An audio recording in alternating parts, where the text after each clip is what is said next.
اور مومنوں مشرک عورتوں سے جب تک وہ ایمان نہ لائیں نکاح نہ کرنا، کیونکہ مشرک عورت خواہ تم کو کیسی ہی بھلی لگے اس سے مومن لونڈی بہتر ہے۔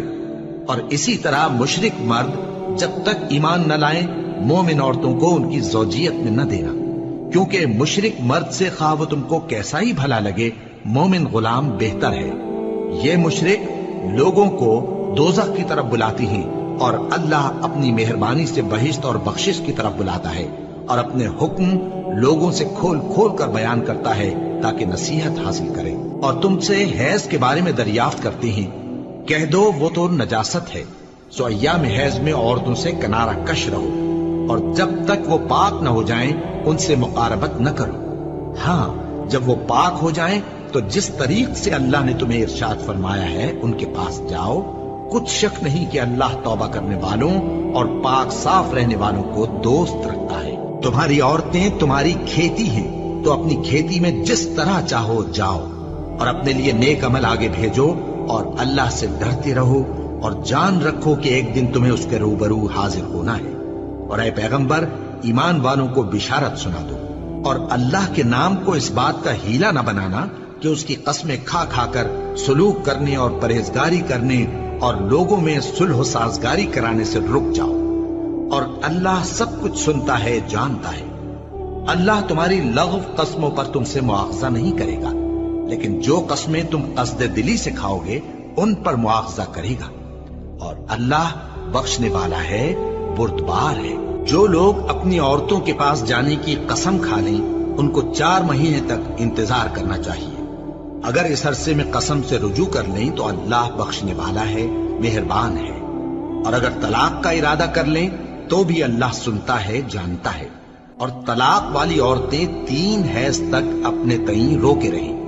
اور اگر وہ اللہ اور روز قیامت پر ایمان رکھتی ہیں تو ان کو جائز نہیں کہ اللہ نے جو کچھ ان کے شکم میں پیدا کیا ہے اس کو چھپائیں۔ اور ان کے خاوند اگر پھر موافقت چاہیں تو اس مدت میں وہ ان کو اپنی زوجیت میں لے لینے کے زیادہ حقدار ہیں۔ اور عورتوں کا حق مردوں پر ویسا ہی ہے جیسے دستور کے مطابق مردوں کا حق عورتوں پر ہے، البتہ مردوں کو عورتوں پر 1 درجہ فضیلت ہے، اور اللہ غالب ہے، صاحب حکمت ہے۔ طلاق صرف 2 بار ہے، یعنی جب 2 دفعہ طلاق دے دی جائے تو پھر عورتوں کو یا تو بطریق شائستہ نکاح میں رہنے دینا ہے یا بھلائی کے ساتھ چھوڑ دینا۔ اور یہ جائز نہیں کہ جو مہر تم ان کو دے چکے ہو اس میں سے کچھ واپس لے لو۔ ہاں اگر زن و شوہر کو خوف ہو کہ وہ اللہ کی حدوں کو قائم نہیں رکھ سکیں گے تو اگر عورت خاوند کے ہاتھ سے رہائی پانے کے بدلے میں کچھ دے ڈالے تو دونوں پر کچھ گناہ نہیں۔ یہ اللہ کی مقرر کی ہوئی حدیں ہیں، ان سے باہر نہ نکلنا، اور جو لوگ اللہ کی حدوں سے باہر نکل جائیں گے وہ گناہگار ہوں گے۔ پھر اگر شوہر 2 طلاقوں کے بعد تیسری طلاق عورت کو دے دے